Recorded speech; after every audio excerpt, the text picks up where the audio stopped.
Before we go any farther, I would like to challenge you to make a commitment to improve yourself just a little bit every day. We never stay constant in life. We're either growing or decaying. Just like a flower, when it stops growing, it dies. The choices you make and what you do with your time will decide which way you're going to go. I'd like you to start here and follow through with this program. Earlier I said that 5% of people get involved in some kind of self-improvement program. But what is interesting is that out of those people, only 10% of them actually follow through and complete it. The same is true with books. Only 10% of the books that get bought is read past the first chapter. Now I know this program is so wonderful and I'm such a great speaker that you will listen to it over and over again. So I'm not worrying about you not following through here. Sorry, that was a shameless plug, so much for modesty. Anyway, going back to the percentages, what it comes down to is that out of 200 people, only one person completes a self-improvement program. What I'm asking you is to be that one person who not only has the intention of growing, but actually does it. Anybody can go to a store and get a self-help book. That's not going to change anything. But reading it, understanding the material, and putting that knowledge to use is how you're going to become stronger. Start here and complete this program. Don't give up. Even if you just learn one idea that changes you for better, it will be worth it. If you don't quit here and complete this program, you'll strengthen your inner power. And next time you decide to read a book or do something else, it will be much easier to stay on task and complete it. We all know how good it feels when we complete something we start. However, the opposite is true also. If you simply give up, you're giving into your inner weakness and you're practicing to be a quitter. There has to be a time where we need to learn about commitment. I know it might not be a big deal if you quit something as minor as this, but if you quit with minor things in life, you'll start quitting with major things. It becomes a pattern. I know there are more exciting things to do than reading a book or listening to some self-help CDs, but in life, you need to pay a price for everything, and if you want to be successful, you need to be willing to be uncomfortable sometimes. To make money, what do? Go to work, right? To become a better and a stronger person is no different. You need to go work on yourself. In order to gain, you must give first. You must commit yourself to growing. Try to start with just 1 hour a day, half an hour mentally and half an hour physically. I once heard a teacher say, if you work on improving yourself mentally just half an hour a day, your income will grow by 50% in a year. Are you willing to sacrifice just half an hour a day for that kind of reward? To me, reading and listening to a self-improvement program just 30 minutes a day is such a small price to pay compared to what you can gain from it. Working out only 30 minutes a day and having a healthy diet will give you the body you always dreamed of. These are such small sacrifices compared to the rewards. Average American watches about 4.5 hours of TV every day, is overweight, hooked on some kind of drugs, prescription or otherwise, and makes under $30,000 a year. I'd like to challenge you to not live that way and make a commitment to rise up to new standards. Set the bar high, overcome your limitations, and push yourself past your limits. You can be anything you want to be. You can achieve all your desires. But first, you need to dedicate yourself to growing. It's so easy. Just 1 hour a day can change your life dramatically. You'll be moving to higher levels.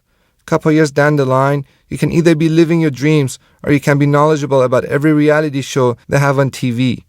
Stuck in the same place. Which one sounds more enticing? I don't know about you, but I'd rather be a better person than I am today. We need to stop wasting time and we need to start moving toward who and what we want to become. Don't let your life pass you by, sitting in front of a TV, watching reruns of old shows. Our lives are over so fast. We need to get busy right now. Just focus on what needs to be done today. The most inspiring student I've ever had was a 78-year-old retired nun.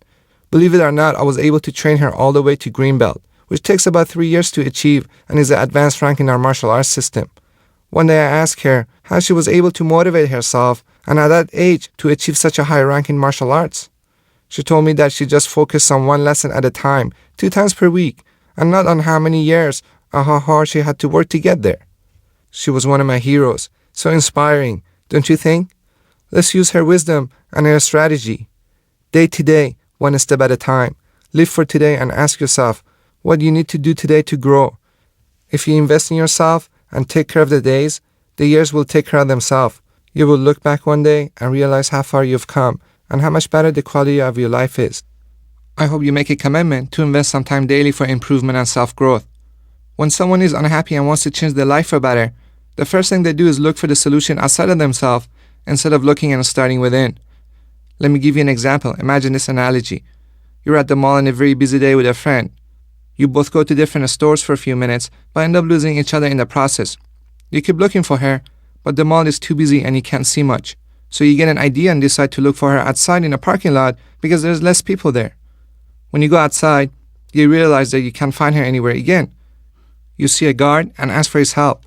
He asks you where you last saw your friend and where do you think she still is. You tell him that you last saw her inside of the mall and think she's still there, but you decided to look for her here because it's less crowded. The guard with a confused expression on his face tells you why you're looking for her here when most likely she's still inside. Did the example make sense? The idea here is that we need to deal with ourselves internally first before we can create the results we want outside. The problem is inside, not the outside, and that is the first place we need to look. You create your life from inside, and if you have a desire to accomplish better results, you must first go within and work on strengthening yourself. Internal issues need to be dealt with internally. You have all the resources you need to become successful. You're lacking nothing. What you need to do is strengthen these inner resources, and as you grow from inside and become stronger, you will start materializing your desires. I know a lot of people are struggling with their body. Whether it is to lose some fat or gain some muscles, almost everyone likes to have a better and healthier body. For example, what do most people do when they decide to lose some weight? They look for the solution outside of themselves, right? They might purchase the latest pill with fake promises of losing pounds of fat in days, buy the latest workout DVD they'll probably never watch, or order one of those ridiculous workout equipments that looks more like a weapon designed by aliens than anything that could help you. Most likely they never get around to using any of them while experiencing another episode of failure. We don't need to purchase a secret formula to lose weight. What we need is motivation, self-discipline, perseverance, self-control, focus, determination. These qualities are the ingredients we need to become successful. We cannot go to a store and buy a box of self-discipline. We need to go within ourselves and cultivate these inner qualities. If you're not getting the results you want in life, it's because you have jammed up these inner resources and have habitually let your weakness take control of your life. In this program, it is my intention to teach you how to overcome your inner weaknesses. And on the other CDs, I will talk about important qualities that needs to be developed in order to succeed.